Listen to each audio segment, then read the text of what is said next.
Good morning, guys. I am heading out to the garden to see what space I have to plant things in.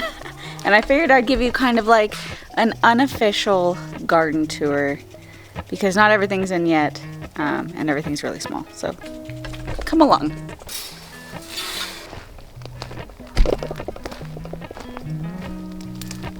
And it's not completely planted out, but it is mostly planted out.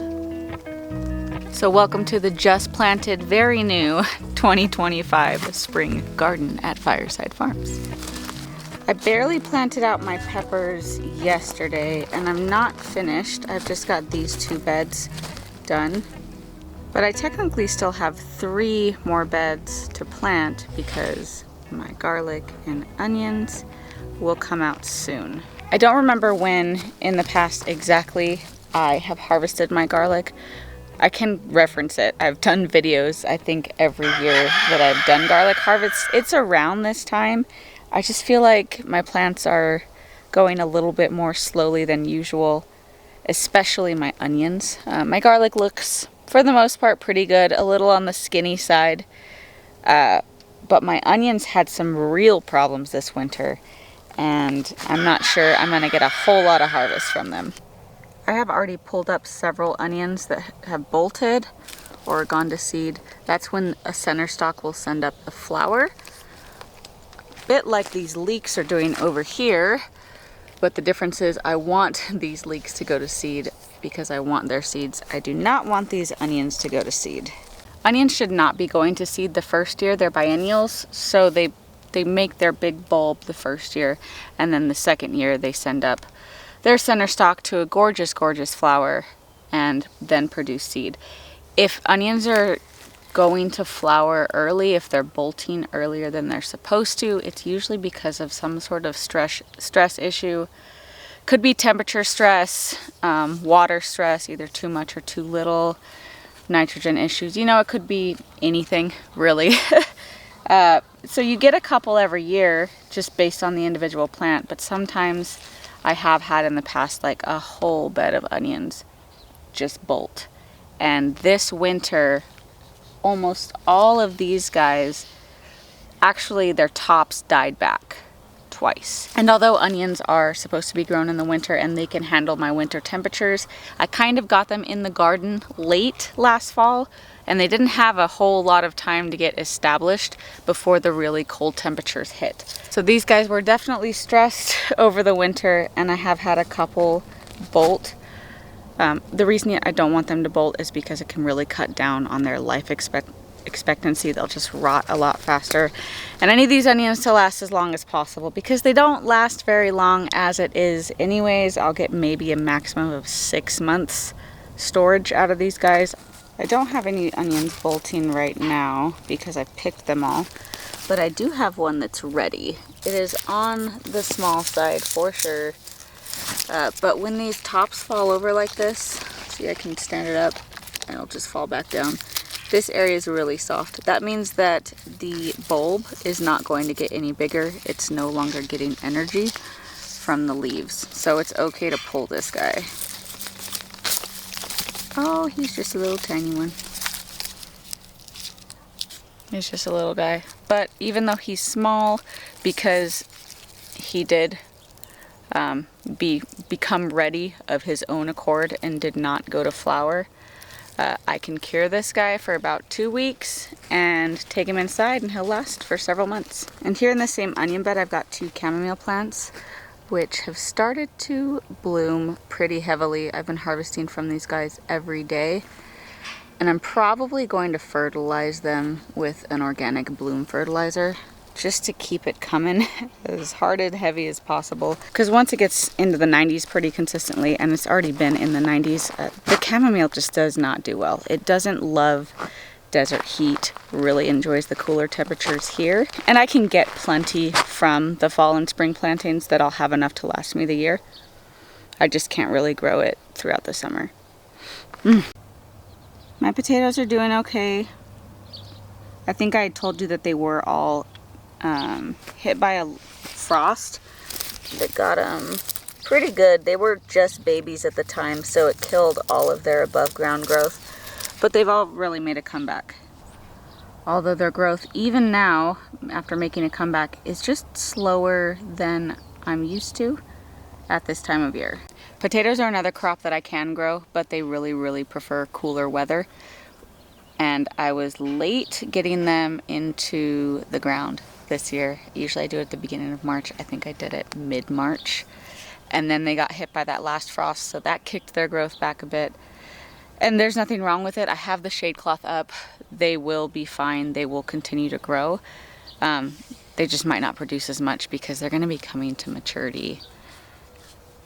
It's going to be super hot. It's going to be 100-degree days for sure. And they don't like that at all. Oh well, I'll still get potatoes. I've already had a whole conversation with you guys about me and potatoes and growing them here in the desert. This was an unofficial garden tour, so I'm just kind of wandering aimlessly as I would on any morning that I come out here by myself to look at my garden.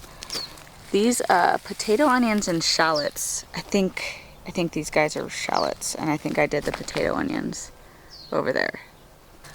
But they're doing so great. And here I've got more leeks going to seed. These are kind of tiny, not as big as my other leeks that I have going to seed, but I do want some variation. So I let 1, 2, 3 over here go to seed, and 4, and this one's the thickest one. And then they can cross with these big boys that I have been growing for, ooh goodness, over a year I think. These came up last spring or fall, sometime last year, and they're huge. This guy is just massive. This is a massive leek right here. So I definitely want these genetics for sure. Speaking of genetics and cross-pollination, remember the brassica seed saving plan I had with all these broccolis? Every single one of them died. I think it was a combination of aphid damage and something, I don't know. They all died. I don't have any brassica seeds to save this year. And then after a few started dying, and like the really good ones that I wanted to keep, for sure wanted to keep, died, I just kind of let everything else go. I was like, meh, screw it. Which stinks because I would have liked to save some seeds, and now I have to wait a literal whole other year to do this project over again. But that's fine. I can buy seeds at the store. It is not like my life depended on me growing these seeds that I saved. Definitely learned from my mistakes. I think I will 100%. I think I will need to do some sort of aphid control, either whether that's like hands-on me out here spraying water on the plants, or you know, some sort of something like neem oil or organic pesticide that helps with aphids. I don't know. Because survival of the fittest clearly didn't work. They're all dead. So I can't get hardy plant genetics from plants that don't live. I keep meaning to show you guys this guy. I found this the other day. It is a garlic plant. See, here's a bed of garlic. And here is a little tiny garlic plant that is growing out of this wood mulch. And I think it is likely because I was planting right here and I just dropped a clove when I was putting them in the dirt here. I was watering it for a while, but I keep forgetting about the little guy. I wanted to see if I could actually get a whole garlic bulb out of this, but he's rather puny, and like I said, I keep forgetting to water him. I also saw this guy apparently stuck a potato in this garden bed at some point.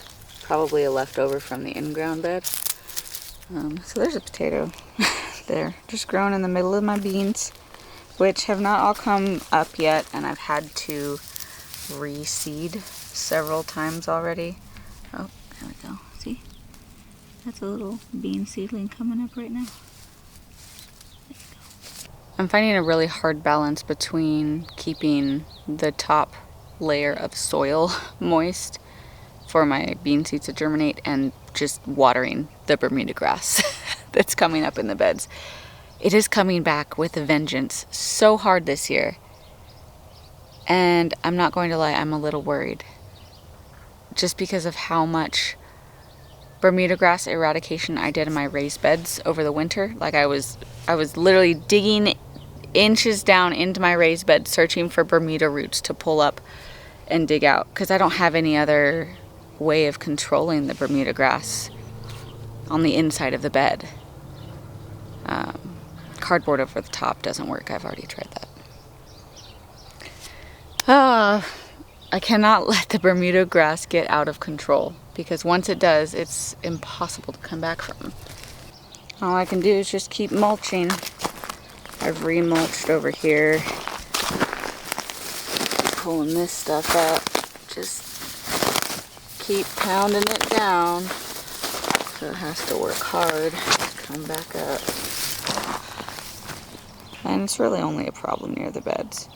But then this stuff sends its roots out and then it starts coming up in here and it's a whole mess. In this front corner bed I planted corn, just a grain and dent corn varieties, flour corn. I've started to see some come up. There it is. There's my little corn. It's not all the way out yet, but it is coming up in some of these. The top layer of that soil is just super dry. I have to get out here every morning, and my 2 bean beds, like where it's mostly beans, and my corn, I just need to spray down with water to rehydrate the top of that soil because my seeds are there. It stinks having to water every day. And it also stinks because that can be pretty harmful for your soil in the long run. For those of you that live in a desert environment, and you have to water frequently when you're direct sowing seeds, just be aware that you can leach nutrients out of your soil from like the frequent application of just essentially flushing the soil with water. A lot of watering will just whoosh those straight past your plant's roots and into the ground where nothing needs it. But compost helps with that. Using compost as a top layer of your soil helps with that. There is research on compost not leaching out nutrients in the same way that fertilizer does. But I digress.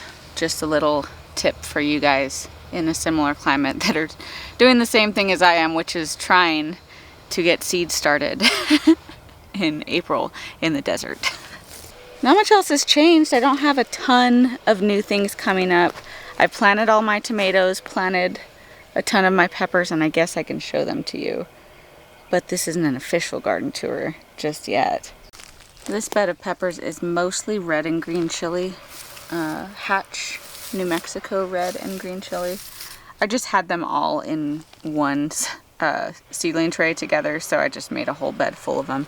No particular other reason why. I was able to fit 14 pepper plants in here, and I spaced them about 1.5 feet apart because these drip emitters are 6 inches apart. It could be spaced out a little bit farther apart. These peppers will get tall and branch out. Honestly, they like being planted close together, but there have been several years where I'm like, maybe they'd produce more peppers if I gave them more room. But I'm fine with it for now. Up here I've got a ton of plants that just haven't matured yet. Not quite sure what that is, but I had some seedlings, so I threw it in the ground. We'll find out if it lives. This, I believe, is... Also don't know what that is, but I planted it. Then over here I've got melons and Armenian cucumbers and cucumbers, which should be growing up at about the time these onions are ready to come out.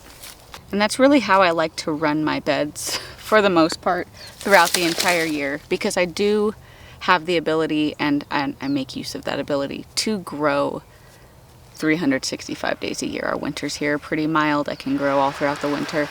But I still want a succession, so I still want to always have plants in the ground. I want food constantly coming up, maturing, so I have the next thing growing and the next thing growing. So in that bed, I've got remnants of old onions, which will come out in a month or sooner if they bolt.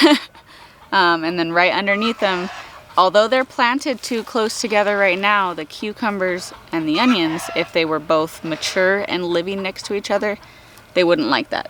But because those onions are about to head out, and those melons are still babies, they can be planted close to each other and just make use of that room, and everything will be kosher once the onions come out.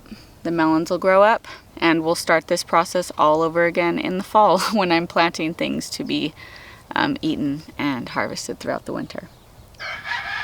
That's a really, really effective way of gardening if you have like an extremely small space and you want to grow a lot of food in a small space. It's also just an effective way to garden, period. I mean, it does require planning and some forethought and knowledge of spacing of plants and timing of growth and harvest. But it's fun, and it keeps your soil healthy because it keeps the soil planted, and healthy soil is planted soil. And it always keeps you in food. If you've always got something growing, then you've always got something to eat. Here in this bed, I've got some tomatoes, which are looking good. They've been in the ground for probably, I would say, 2 weeks. They haven't grown a ton, but they already look greener than they did when I first planted them because they were not looking good in the pots. This is Amsterdam celery, just starting to get big now that it's getting warmer. And I forgot to show you guys this. I bought this the other day, some lemon balm. Finally, I have never owned lemon balm. I've tried to start seeds for like 4 years, but I can never get them to start. And strawberry mint, which I saw at the store and tasted it and was fascinated. I don't know if you guys have tried strawberry mint, but it actually tastes, you know, a little bit like strawberry. It's not overwhelming strawberry. It's not even like you were to put this in your mouth and immediately say strawberry, but it's got this like fruity essence to it that is strawberry-esque, and I think it would just be great as like a sun tea that you then iced. Here in this front bed, I had a huge issue with Bermuda grass last year. In fact, I'll just go over there and show you because it's everywhere, even though I've been trying to keep it pulled up. So I just did a ton of melons in here. I've direct sowed a ton of seeds, and we will see how germination goes. Oh, here's another one. Because I was hoping for something that would shade out a majority of this bed just to help control the Bermuda grass this year. I had briefly considered like just tarping this bed and leaving it fallow, which means unplanted, for this year because the Bermuda grass was so bad, and clearly it still is because it's coming up in every inch of this bed. But I really didn't want to lose out on the planting space. So we'll see. We'll see if the melons work out. Another issue with melons is that I told myself I wasn't going to grow any squash this year. We know how that goes. But the problem is I have a major squash bug problem. And I just kind of wanted to give 1 year off to see if I could, you know, make the population go down if I don't have their preferred food here. But then I went and planted melons, and they like melons too. I was talking about this bed earlier with the sporadic bean plants and this random potato plant in here. I didn't show you guys. This is basically just like a catch-all bed. So that's where a cat has been in here. But over here I have got stinging nettle, mullein, eggplant, tomatillo, other tomatillo, eggplant. That looks like a random pepper. I don't know. Does it have a tag? It does not. I probably threw this in here because it didn't have a tag, honestly. There's a zinnia that doesn't look like it's going to make it. I didn't have any specific place for the tomatillos or the eggplants this year because I really hadn't planned on growing them.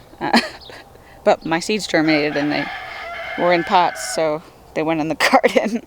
I won't be upset if I don't get a harvest from them. That's why I just kind of put them in the everything bed. I can take it or leave it if they give me anything. I wish I had more to show you guys, but it's kind of in the middle season where everything's just started growing, nothing's producing, and I'm barely getting a harvest of anything. Well, I guess I'm harvesting calendula, and there are several plants I can harvest from at any time. Chives, celery, onions, really. So I can always harvest something. But there's just not a whole lot to show you guys at this point. But I was out in the garden for my morning walkabout, and I hope that kind of gave you a glimpse into what I actually do when I say sometimes I just come out to the garden and wander. That is it. I just wander from bed to bed and stare at things. It's like my favorite thing. I will catch you guys on the next one.